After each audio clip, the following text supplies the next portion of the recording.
जरा गौर से देखिए इस वीडियो को। यह ना तो कोई वर्चुअल गेम है और ना ही किसी फिल्म का सीन।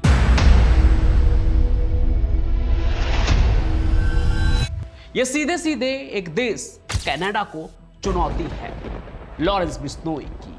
आपको याद होगा कनाडा सरकार ने लॉरेंस को आतंकी करार दिया। कनाडा ने लॉरेंस बिश्नोई गैंग को आतंकवादी संगठन घोषित कर दिया है। और उसके बाद एक रात वो हुआ जो किसी ने सोचा नहीं था।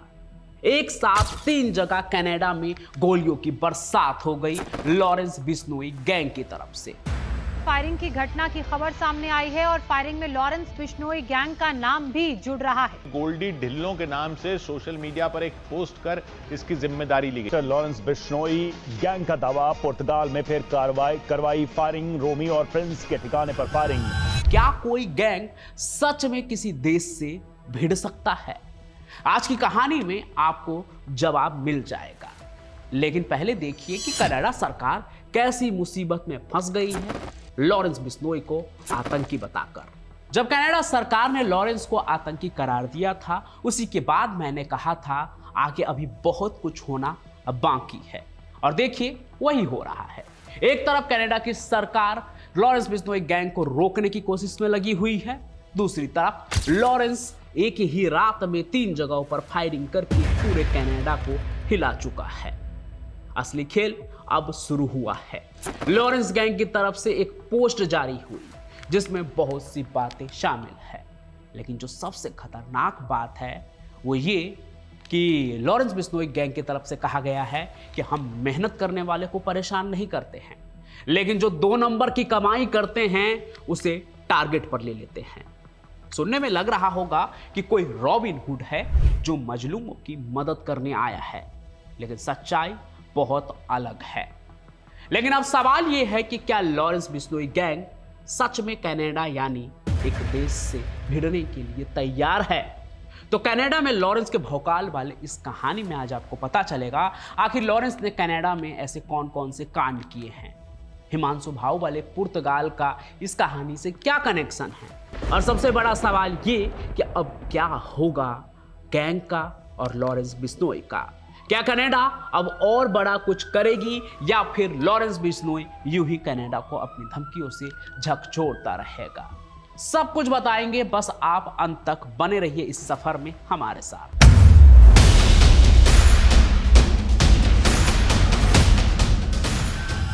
देखिए, लॉरेंस बिश्नोई गैंग जहां पंजाब में सालों से किंगपिन बनकर बैठा था, वहीं अब ये 7 समंदर पार कनाडा की सरकार को धमकी दे रहा है। और ये केवल कोरी धमकी नहीं है, बल्कि सीधी चुनौती है। अक्टूबर के महीनों में इन लोगों ने एक ही रात में 3 अलग अलग ठिकानों पर गोलीबारी करवाई, और सिर्फ फायरिंग ही नहीं, उससे भी खतरनाक बात ये कि बाकायदा बंदूकें लहराते हुए वीडियो बनाकर सोशल मीडिया पर जारी भी कर दिया। पोस्ट में साफ साफ धमकी दी गई है और इन वारदातों की जिम्मेदारी भी ली गई है। अब जरा आप सोचिए कि कोई देश किसी गैंग को आतंकवादी घोषित कर दे और उसके बाद भी अगर आप देश के अंदर इस तरह के हिंसक वारदातें अंजाम देते हैं, तो इसका सीधा संदेश यही होता है कि हम आपके कानून को नहीं मानते हैं। अब यहाँ सबसे बड़ा सवाल और जरूरी सवाल ये है कि आखिर ऐसा क्या हुआ? लॉरेंस बिश्नोई गैंग ने आखिर कनाडा में ऐसे क्या कांड किए जिसे देखकर कनाडा सरकार मजबूर हो गई कि अब इस क्रिमिनल गैंग को आतंकवादी का टैग देना ही पड़ेगा। और इससे भी ज्यादा जरूरी कि इस टैग के बाद अब इस गैंग का भविष्य क्या होगा और भारत पर इस पूरी स्थिति का क्या असर पड़ेगा। देखिए, कनाडा में किसी भी ग्रुप को आतंकी संगठन घोषित करना कोई आसान काम नहीं होता है। इसके लिए ठोस सबूत चाहिए होते हैं, और ये साबित करना पड़ता है कि ये ग्रुप सिर्फ नॉर्मल क्राइम नहीं कर रहा, बल्कि देश की राष्ट्रीय सुरक्षा के लिए खतरा है। और लॉरेंस बिश्नोई गैंग के खिलाफ कनाडा के पास 3 मेन रीजन हैं उसे आतंकी का टैग देने के लिए। पहला, रंगदारी और अपने खौफ का माहौल क्रिएट करना। कनाडा के कुछ प्रमुख प्रांतों जैसे ब्रिटिश कोलंबिया और ओंटारियो, जहां भारतीय प्रवासी की एक बड़ी आबादी रहती है, वहां इस गैंग ने खुलेआम रंगदारी का धंधा शुरू कर दिया था। कैसे होता है ये सब? ये लोग सोशल मीडिया, VoIP कॉल या फ़ोन के जरिए भारतीय मूल व्यापारियों को, बिल्डरों को और यहाँ तक कि कल्चरल फिगर्स को धमकी भरे कॉल करके निशाना बनाते हैं। और सिर्फ धमकी तक ही नहीं रुकते हैं, इस बात का सबूत अभी आपको अगले रीजन में दिखेगा। दूसरा, पंजाबी सिंगर AP ढिल्लों के घर पर हमला। सितंबर 2024 में मशहूर पंजाबी सिंगर और प्रोड्यूसर AP ढिल्लों के वैंक्यूर स्थित घर पर हमला हुआ था। उनके घर पर गोलियां चलाई गई और उनकी गाड़ियों में आग लगा दी गई। आप सोचिए, ये कोई छोटा मोटा आदमी नहीं था, एक सेलिब्रिटी था। और वहाँ की सरकार के लिए खतरे वाली बात ये कि हमले की जिम्मेदारी बिश्नोई गैंग के एक सदस्य ने सोशल मीडिया पर ली थी। इस घटना ने कनाडा के पंजाबी समुदाय को सख्ते में डाल दिया, क्योंकि ये किसी हाई प्रोफाइल कलाकार पर सीधी सीधी हिंसा की कोशिश थी। कनाडाई पुलिस ने जांच में पाया कि इस हमले में शामिल एक आरोपी अभिजीत किंगरा लॉरेंस बिश्नोई ग्रुप के डायरेक्ट कॉन्ट्रैक्ट में था, उसके इशारों पे काम कर रहा था। इस घटना ने साबित कर दिया कि ये गैंग भारत में बैठे हुए भी कनाडा में टारगेटेड वायलेंस करवा सकता है। लेकिन तीसरा रीजन सबसे बड़ा और खतरनाक है, क्योंकि यहां से कहानी पॉलिटिकल हो जाती है और ये रीजन है निज्जर की हत्या और खालिस्तान समर्थक लिंक। भले ही निज्जर के केस में लॉरेंस का नाम सीधे सीधे नहीं आया हो, लेकिन देखा जाए तो लॉरेंस को आतंकी घोषित करने में यह सबसे संवेदनशील और गंभीर मामला बना। जून 2023 में खालिस्तान समर्थक नेता हरदीप सिंह निज्जर की हत्या शरे में गोली मारकर कर दी गई थी। कनाडाई अधिकारियों ने बार बार ये कहा कि बिश्नोई गैंग का इस्तेमाल कनाडा की धरती पर राजनीतिक विरोधियों को डराने और उन पर हमला करने के लिए किया जा रहा है। कनाडा ने इसे अपनी संप्रभुता पर हमला माना। इसलिए जब गैंग पर आतंकी का टैग लगा तो इसके पीछे ट्रांजिशनल पॉलिटिकल वायलेंस का भी आरोप सबसे मजबूत था। इन सभी कारणों को मिलाकर कनाडा सरकार ने सितंबर 2025 के अंत में लॉरेंस बिश्नोई गैंग को आधिकारिक तौर पर अपनी आतंकी संस्थाओं की लिस्ट में शामिल कर लिया। लेकिन कहानी यही खत्म नहीं हुई।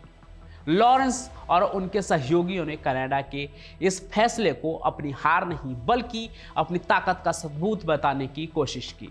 उन्होंने तुरंत एक तरह का पलटवार किया। तो शुरुआत में आपने जिस अक्टूबर की फायरिंग की बात सुनी कि 3 जगह पे फायरिंग हुई, ये सीधी चुनौती का परिणाम है।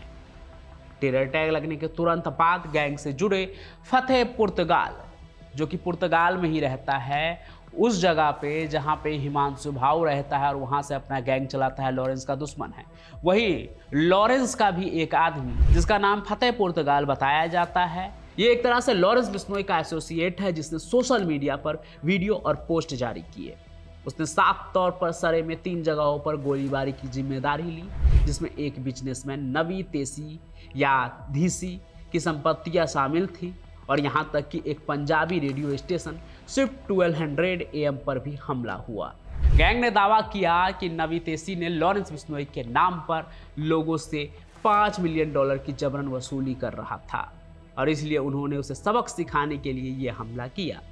आप सोच कर देखिए, ये कदम दिखाता है कि गैंग अब सिर्फ रंगदारी नहीं ले रहा, बल्कि एक पैरेलल अथॉरिटी दिखाने की कोशिश कर रहा है। यानी हमारे नाम का गलत इस्तेमाल हुआ तो हम खुद सजा देंगे। इसी के साथ साथ गैंग के एक और एसोसिएट गोल्डी ढिल्लो ने सरे में उस्ताद G76 नाम की इंडियन रेस्टोरेंट चेन की 3 ब्रांच पर गोलीबारी की जिम्मेदारी ली। उसने कहा कि रेस्टोरेंट का मालिक अपने कर्मचारियों के साथ बुरा व्यवहार कर रहा था, जिसमें बहन बेटियों का भी जिक्र शामिल है, और उन्हें समय पर सैलरी भी नहीं दे रहा था। आप ये बात सोच कर देखिए कि एक क्रिमिनल गैंग अचानक से लेबर राइट्स की बात करने लगे।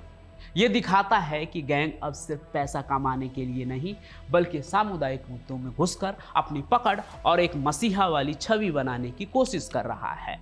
लेकिन इस पूरे काम का आधार हिंसा और आतंक ही है। बाकी ये अक्टूबर की घटनाएं साफ तौर पर यह मैसेज देती है कि इनमें टेरर अटैक का कोई डर नहीं है और सोशल मीडिया अब उनका सबसे बड़ा हथियार है, जिसका इस्तेमाल वे तुरंत डर फैलाने के लिए और प्रोपेगेंडा के लिए करते हैं। वे कनाडा की कानून व्यवस्था को सीधी चुनौती दे रहे हैं। लेकिन सवाल ये है कि ये गैंग इतना बड़ा और ताकतवर कैसे हो गया? कि जेल में बैठा एक शख्स यानी लॉरेंस बिश्नोई कनाडा में बैठे अपने गुर्गों से रातों रात 3 जगहों पर फायरिंग करवा देता है। क्या ये पॉसिबल है? इसका जवाब भारत में एनआईए की जांच में छिपा है, जिसने इस पूरे मामले को गैंगस्टर टेररिस्ट नेक्सस का नाम दिया है।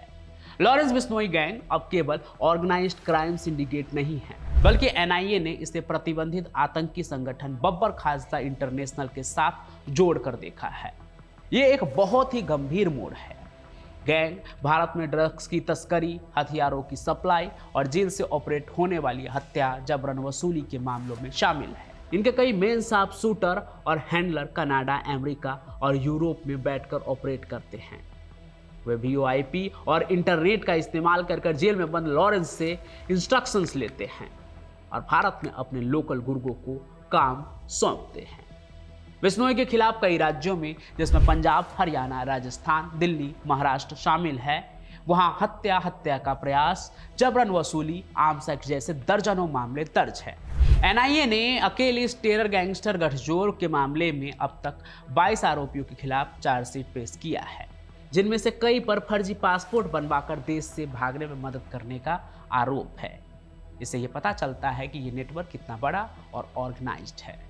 सवाल यह भी उठता है कि अब क्या होगा? बिश्नोई गैंग के भविष्य पर इसका क्या असर पड़ेगा? कनाडा द्वारा आतंकी संगठन घोषित किए जाने के बाद अब सिर्फ भारत ही नहीं, बल्कि कनाडा और अंतर्राष्ट्रीय स्तर पर भी इस गैंग की कमर तोड़ने की तैयारी है। इस फैसले के बाद कार्रवाई का तरीका पूरी तरह से बदल जाएगा। और इससे क्या होगा? कनाडा के अंदर लॉरेंस पर क्या कार्रवाई होगी? ये पूरी कहानी मैंने पहले ही एक और कहानी में सुना दिया था। आप वो कहानी भी जरूर देखिए, यहाँ पर आपको उसका थंबनेल दिख रहा होगा। बाकी आज की इस कहानी पर आपका क्या सोचना है वो कमेंट जरूर कीजिए। साथ ही साथ इस वीडियो को लाइक कीजिए, ज़्यादा से ज़्यादा शेयर कीजिए और चैनल को सब्सक्राइब कर लीजिए। मैं पंचम प्रकाश अपनी कहानियों के साथ यूं ही हाजिर होता रहूँगा। तब तक के लिए आप सभी का बहुत बहुत धन्यवाद।